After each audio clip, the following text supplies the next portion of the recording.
Alright, so chapter number 7, gratitude.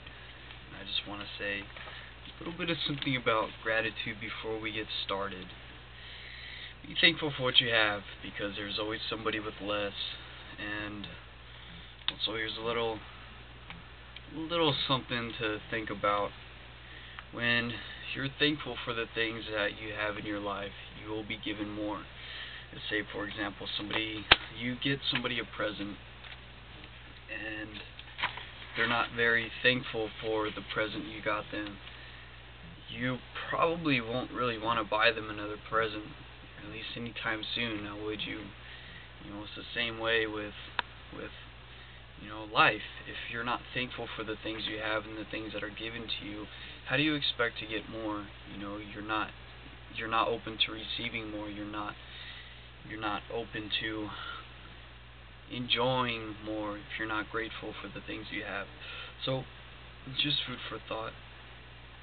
So far my day's been really good today. We went to work this morning. We did our yoga class. We met a really nice lady. Her name's Christina. She was the instructor of the yoga class.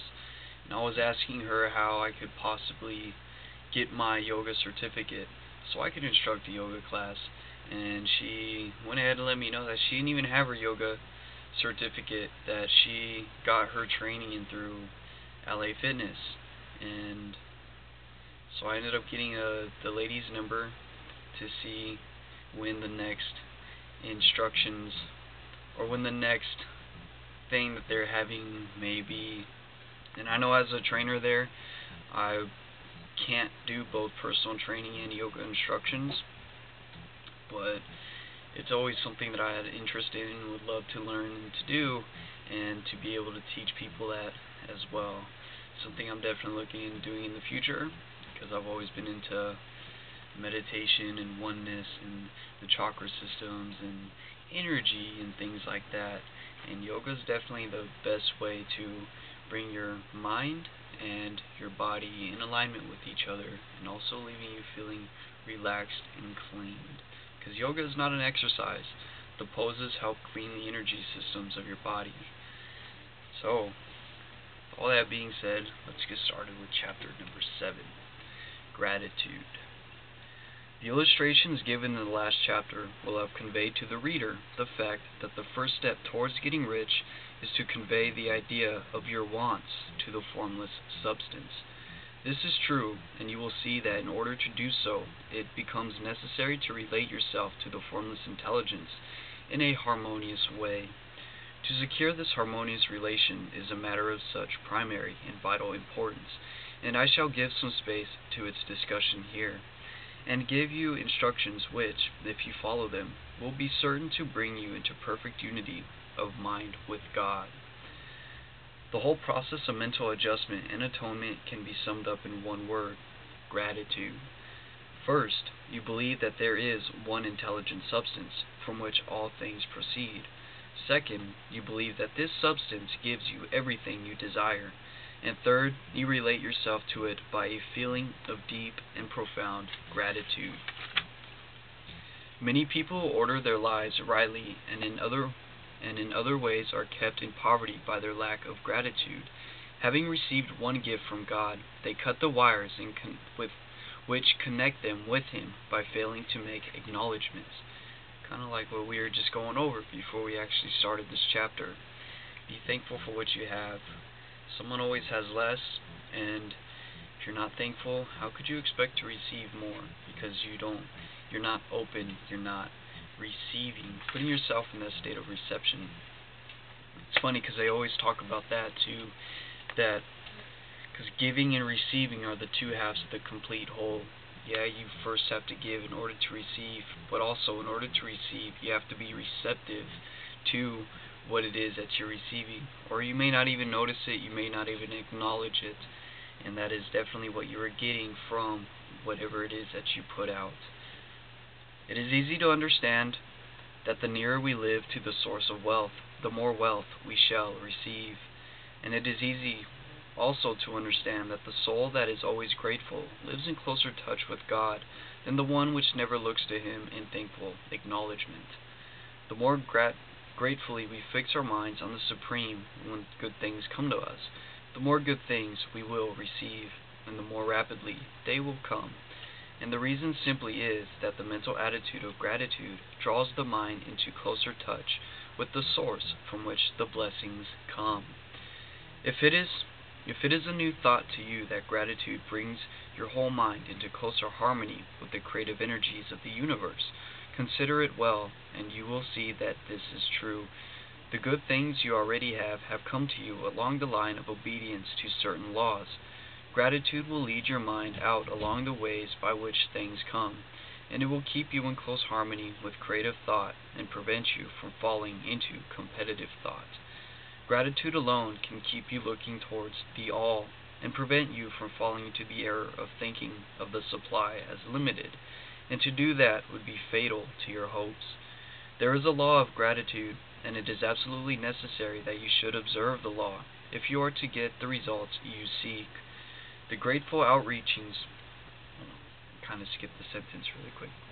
The law of gratitude is the natural principle that action and reaction are always equal and in opposite directions, giving and receiving, the two halves, the complete whole. I want to read that one again. The law of gratitude is a natural principle that action and reaction are always equal and in opposite directions. The grateful outreaching of your mind in thankful praise to the Supreme is a liberation or expenditure of force. It cannot fail to reach that to which it addressed, and the reaction is an instantaneous movement towards you. Draw nigh unto God, and He will draw nigh unto you. That is a statement of psychological truth. And if your gratitude is strong and constant, the reaction in formless substance will be strong and continuous. The movement of the things you want will be always towards you. Notice the grateful attitude that Jesus took, and how He always seemed to be saying, quote, I thank Thee, Father, that Thou hearest me, end quote. You cannot exercise much power without gratitude, for it is gratitude that keeps you connected with power. But the value of gratitude does not consist solely in getting you more blessings in the future.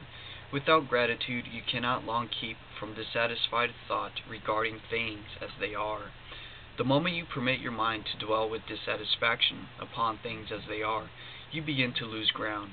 You fix attention upon the common, the ordinary, the poor, and the squalid and mean, and your mind takes the form of these things. Then you will transmit these forms or mental images to the formless, and the common, the poor, the squalid, and mean will come to you. To permit your mind to dwell upon the inferior is to become inferior and to surround yourself with inferior things. On the other hand, to fix your attention on the best is to surround yourself with the best and to become the best. The creative power within us makes us into the image of that to which we are given our attention. You remember in the last video how I was saying, you embody that. You literally embody what you are thinking about. Not only that, but you set it in motion with the universal substance, the universal creative power. Now, that is really cool. The creative power within us makes us into the image of that to which we give our attention. We are thinking substance, and thinking substance always takes the form of that which it thinks about. The grateful mind is constantly fixed upon the best. Therefore, it tends to become the best, and takes the form or character of the best, and will receive the best. Also, faith is born of gratitude. The grateful mind continually expects good things, and expectations becomes faith. The reaction of gratitude upon one's own mind produces faith, and every outgoing wave of grateful thanksgiving increases faith. Remember, faith is a state of mind. Faith is the substance of things hoped for, the evidence of things not seen. It is a psychological truth that faith, when you're in a state of faith, you are moving, you are believing, and you are acting in the way that the thing is coming to you. And in turn, the creative energies within you are working to make it happen, to make it so. He who has no feeling of gratitude cannot long retain a living faith, and without a living faith you cannot get rich by the creative method, and we shall see in the following chapters. It is necessary, then, to cultivate the habit of being grateful for every good thing that comes to you, and to give thanks continuously. And because all things have contributed to your advancement, you should include all things in your gratitude. Do not waste time thinking or talking about the shortcomings or wrong actions of plutocrats or trust magnates. The organization of the world has made your opportunity. All you get really comes to you because of them. Do not rage against corrupt politicians. If it were not for politicians, we should fall into anarchy, and your opportunity would be greatly lessened. God has worked a long time and very patiently to bring us up to where we are in industry and government, and He is going right on with His work. There is not the least doubt that He will do away with plutocrats, trust magnates, captains of industry, and politicians as soon as they can be spared. But in the meantime, behold, they are all very good. Remember that they are all helping to arrange the lines of transmission. Along with your riches will come to you, and be grateful to them all. This will bring you into harmonious relations with the good in everything, and the good in everything will move towards you. Now that is the end of chapter 7 in gratitude. Remember, I always saying gratitude is a law. When you give, you will receive.